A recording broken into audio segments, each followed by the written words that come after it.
नमस्कार YouTube family, कसे आहेत? मजेत आहेत ना? चला तर म्हटलं आपल्या ब्लॉगला सुरुवात करू. सगळ्यांना श्री स्वामी समर्थ. तर चला आज आहे ना आपण मस्त मसाला रस्सा पाटोडी भाजी करणार आहे. तर कशी बनवायची ते साहित्य आणि कृती चला दाखवते. तर आपल्याला आज तर मस्त चला, मसाल्याचे हे पाटोडींची बघा भाजी करून मस्त घ्यायची. तर कसं करतो घेतले आपण बघा. आता पहिले लसूण, साहित्य घेतलेलं आहे. हे कांदे, घेतलं आपण खोबरं, टमॅटो, मस्त भाजून घेतलं. नंतर त्याच्यामध्ये जिरं कोथिंबीर टाकून घेतलं. सगळं नंतर हे घेऊन आपलं एवढे घेतलेलं लसूण आहे. घेतले मस्त भरपूर आणि नंतर एवढं खोबरं आलं घेतलेलं आहे, आणि ना सगळं कोथिंबीर असं घेतलेली, भाजून एक घ्यायचं टोमॅटो आहे. मी घेतलेला ना आहे, कांदे मस्त एक त्या टमाटा घेतला शेजारच्या ताईच्या आणि 2 कांदे चुलीवरूनच घेतलेले. भाजून कांदे मस्त घेतलेले असे होते. चुलीवर भाजून त्यामुळे मी घेतलेले काही होते. जरा 1 दाखवले मिनिट नाही. ठेवून भाजून घेतले. तर आता मस्त हे आपली थोडीशी टमाट्याने धने थोडा अशी मस्त भाजून 2 घेते भाग मी आता. करून घेतला. एक तर आता हे टमाट्याला सगळं मस्त 2 मिक्सरला वाटून कांदे घेते. घेतले, चला आपल्याला कोथिंबीर मस्त आज घेतली ना रस्सा पाटोडी आणि करून मस्त घ्यायची आहे खोबरं घेतलं, आलं छानसं. घेतलं, त्यासाठी ना लसूण मस्त साहित्य घेतलं घेते. आणि आता भाजून घेते थोडे धणे. धणे टाकल्याने ना आपली मसाल्याची भाजी खूप छान होते. तर मी धणे पण भाजून घेतलेले. तर चला आता आपण सगळा मसाला मस्त आहे ना थंडा करून घेणार आहे. तर खोबरं बी आणि ते ना पहिले पण मिक्सरच्या भांड्यात काढून घेणार आहेत. म्हणजे ना खोबरं आणि धणे व्हायला वेळ लागेल ना खोबरं व्हायला, त्यासाठी पहिले खोबरं टाकून घेते भांड्यामध्ये आणि मस्त आपण आता आपण वाटून मस्त घेणार आता आहे. कढई ठेवून घेतली, सगळा त्याच्यामध्ये आपण मसाला टाकून घेतोय टाकून बघा तेल. घेते आणि मस्त मस्त आपण मिक्सरमध्ये मी आता मसाला फिरून भाजी घेते. करून घेतोय ना, त्यासाठी थोडं मस्त तेल जास्तीतच मसाल्याची टाकलेलं भाजी आहे. जर तोंडाला चव, तर बघा आता मी आपण आहे ना भाजी जर मस्त खाल्ली ना मसाला टाकून घेणार एवढी आहे 2 भारी चमचा. चव येते ना मध्येच तोंडाला, हलवायचा. खूप छान चव येते. अशा पद्धतीने करून बघा हे बघा तुम्ही. हलवला मसाला की लगेच असं थोडं पाटोडी रस्सा भाजी म्हणतात पाणी तिला. टाकायचं आहे. रस्सा असा झणझणीत म्हणजे रस्सा आपल्या बनवायचा. भाजीला ना खूप छान असा कलर येतो नंतर. पाणी ना असं थोडंच टाकायचं आहे. 2 छोटे हे बघा हा चम्मच आहे ना, थोड्या चमच्याभर पाणी टाकून घ्यायचं आहे. नंतर आपण हा मसाला आहे ना, मसाला टाकून घेणार आहे. मसाला मस्त असा काळा केलेला म्हणजे कांदे वगैरे चांगले छान भाजले ना, तर मसाला तर भाजीला खूप छान अशी चव येते. जास्त असे कच्चे पण नाही ठेवायचे कांदे, मस्त भाजून घ्यायचे. तर बघा आता आपला मसाला पण छान झालेला आहे. आता आपण चांगला मिक्स करून घेणार आहे. तर बघा आता मस्त मसाला आपला होतोय. पूर्ण असं त्याचं पाणी थोडं कमी झालं तोपर्यंत असं मस्त होऊ द्यायचं आहे त्याला. आपल्या मसाल्याला तेल येईपर्यंत. आता हे पूर्ण तेल जिरून गेलं मसाल्यामध्ये. परत मग हे तेल दिसायला लागले की तोपर्यंत आपला मसाला थोडा चांगला असा 5 मिनिटं चांगला करून घ्यायचा आहे. म्हणजे आपला मसाला छान असा थोडा कच्चा वगैरे राहिला कांदा तर मस्त असा होऊन जातो. तर बघा आता आपला मसाला असा झाला ना, आता त्याच्यामध्ये आपण हा 1 चमचा बेसन पीठ टाकणार आहे. 1 चमचा बेसन पीठ आहे आपलं आणि ते चांगलं तेलामध्येच होऊ द्यायचं आहे. म्हणजे आपल्या भाजीला आहे ना चांगलं असं घट्टपणा येण्यासाठी आपण जे नंतर टाकतो ना, तर नंतर टाकण्याची गरज राहत नाही. असंच टाकून घ्यायचं आहे मस्त आणि मिक्स करून घ्यायचं आहे. त्याला थोडं 2-3 मिनटं होऊ द्यायचं आहे. जो आपला बेसन असतं ना, हे कच्चापणा तो जाण्यासाठी आपण पूर्ण त्याला तेलामध्ये मिक्स करायचं आहे. आता बघा आपलं बेसन 2-3 मिनटं झालेलं आहे चांगलं. तर आता मसाला चांगला झाला ना, तर आता आपण थोडं पाणी टाकून घेणार आहे.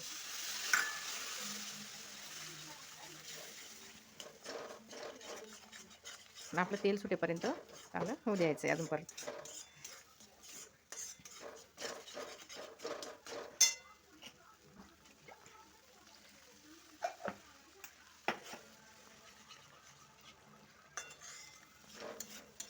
तर बघा आता मसाल्याला चांगलं तेल सुटेपर्यंत आपण हा मसाला असा होऊ द्यायचा, गचकू द्यायचा थोडा वेळ.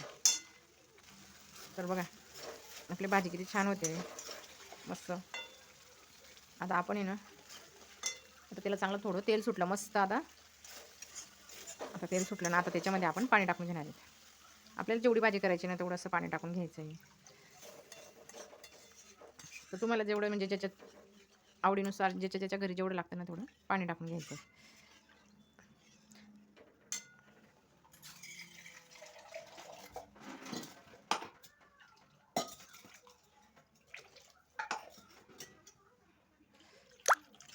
तर बघा आता मस्त आपली एवढी भाजी भरपूर झाली आहे.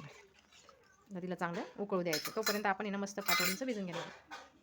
आणि आपली भाजी बघा कशी एवढी पातळ आहे. शिजून ना मस्त होणार आहे आणि नंतर आपण पाटोडी पण टाकणार आहे त्याच्यामध्ये. तर ती बरोबर नंतर घट्ट होते. आता तिला आपण थोडं शिजू द्यायचं आहे. तर भाजीमध्ये आपलं मीठ टाकायचं राहिलेलं आहे. आता मस्त भाजी उकळायला लागली बघा. 1 चमचा आणि थोडं वरती घेतलेलं आहे. चवीनुसार तुम्ही मीठ टाकून घ्यायचं आहे. आता थोडा गॅस कमी करून द्यायचा आहे. आता कमी गॅसवरती द्यायचं. तोपर्यंत आपण आता पाटोडीचं भिजून घेणार आहे. आता भाजी उकळते आपली. तर आता पाटोडी बघा. तर पाटोडीसाठी बघा मी मस्त डाळीचं पीठ घेतलेलं आहे 1 वाटी. हे थोडं जिरं घेतलेलं आहे, ओवा घेतलेलं आहे, मीठ घेतलेलं आहे, चटणी घेतलेली आणि हळद घेतलेली. आणि त्याच्यामध्ये थोडीशी आपण टाकून घेणार आहेत बारीक चिरलेली कोथिंबीर. आता हे चांगलं मिक्स करून मी थोडं भिजून घेते. तर हे बघा आता चांगलं मिक्स करून घेऊ आपण सगळं. पाटोडी बनवताना नाही जास्त पाणी नाही टाकावं लागत. हे बघा पहिलं थोडंसं, हे बघा एवढंच पाणी घेतलेलं आहे. बस तेवढ्या पाण्यातच असं मिक्स करायचं आहे. एवढं पाणी घेऊनच मिक्स करायचं आहे ते. त्याला नाही लागतं पाणी अंदाज बघून पाणी टाकावं लागतं. जास्त टाकावं लागत नाही. ते डाळीचं पीठ खूप बारीक असतं ना, त्याला जास्त पाणी चालत नाही. आता नंतर थोडंसं घेतलं त्याला असं जास्त असं ग्लास डायरेक्ट ओतून घ्यायचं तसं नाही करायचं. ते होई ना मग खूप हे होऊन जातं. त्यासाठी ना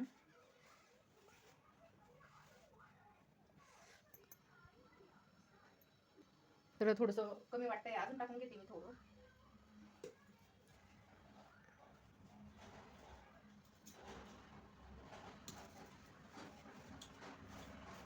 आणि आपण असं तसंच भिजून घेणार आहे. थोडं पाणी टाकून चांगलं याच्यामध्ये मिक्स करून घेणार आहेत, म्हणजे जे आपलं सगळं चटणी वगैरे मीठ याला सुद्धा लागेल असं. तर बघा सगळं पीठ चांगलं मी मळून घेतलेलं आहे. त्याला ना असं घट्टच मळावं लागतं, तरच आपल्या पाटोड्या चांगल्या होतात. नाही तर मग ते पाटोड्या आहेत ना पूर्ण मुडतात आणि जर पातळ राहिलं तर मग लटकतात. त्यासाठी ना असं पूर्ण कोरडच करून घ्यावं लागतं. आणि ते बारीक असल्यामुळे ना खूप चटचट करतं, लटकून पण जातं भांड्यांना. तर त्यासाठी ना मस्त असं खुपीने पूर्ण मी कोरून घेते. आता तेल टाकून घेते.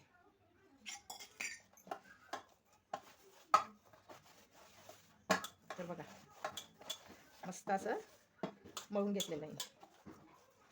बघितलं ना किती छान असं घट्ट गोळा मळावा लागतो, तरच आपल्या पाटोड्या खूप छान होतात. तर चला मी आता पाटोडी लाटून दाखवते तुम्हाला.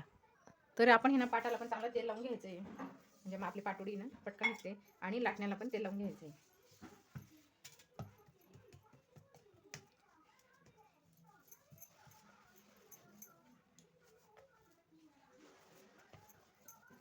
तर मस्त असं हळूहळू लाटायचं आहे आणि असं उचलून घ्यायचं आहे त्याला. म्हणजे ते चिटकलं ना तर नंतर ते काढायला पण थोडा त्रास होतो. त्यासाठी ना घट्ट मळलं ना पीठ खूप, तर मस्त पाटोड्या होता आणि काढायला पण त्रास देत नाही. आपलं पीठ किती छान होतं आहे. त्याला उलटं करून घेतलं मी आणि खूप अशा बारीक लाटून घ्यायच्या आहेत, म्हणजे पाटोड्या आहेत ना शिजून अजून जाड होतात. त्यासाठी बारीक लाटायच्या आहेत. जितकं बारीक करता आलं ना तितकं बारीक करायचं आहे. म्हणजे आपली खायला एवढी भारी लागते ना पाटोडींची भाजी, खूपच छान लागते. तर आमच्या घरी तर ते डबुकडे असताना ते अजिबात आवडत नाही, पाटोडीच करावं लागते. त्यामुळे सगळ्यांना खूप आवडते. तर बघा मी मस्त असं बारीक लाटून घेतलेली आहे. तर बघा किती बारीक लाटून घेतलेली आहे. आता आपण त्याच्या पाटोड्या बनवणार आहे. तर बघा आता मस्त पाटोडी बनवून घेते. आणि बारीक बारीकच करायचे आहे, जास्त जाड पण नाही करायचे आहे. म्हणजे आपल्याला अख्खी पण खाता येते अशी बनवायची आहे. मस्त अशा रेषा पाडून घेतलेल्या आहे बघा, खूप छान अशा निघताय त्या.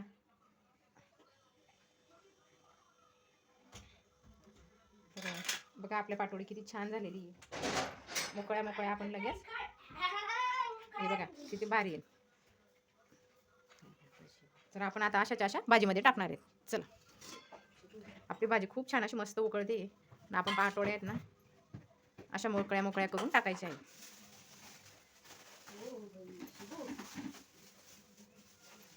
तर मी असं पूर्ण टाकून घेते. तर बघा आपल्या एवढ्या झालेल्या आहेत. आता आपण पूर्ण टाकून घेणार आहेत. दोन दोन बी राहिले ना तर मध्ये वेगवेगळ्या होऊन जातात त्या. तर चला आता मी पूर्ण टाकून घेते. तर बघा आपण आता मस्त सगळ्या पाटोड्या टाकून घेतलेल्या आहेत. आता छानशी अशी मस्त 5-10 मिनटं भाजी उकळून घेणार आहेत. आणि ही आज वरून अजून परत कोथिंबीर टाकून घेणार आहेत. मस्त उकळू देऊ आता. बघा आपली भाजी ना मस्त घट्ट होते. तर बघा आपल्या पाटोड्या मस्त होत आहे. तर बघा आपली मस्त रस्सा पाटोडी तयार. बघा किती छान झालेली भाजी, मस्त घट्ट. तर बघा आपली मस्त भाजी रेडी झाली, रस्सा पाटोडी तयार.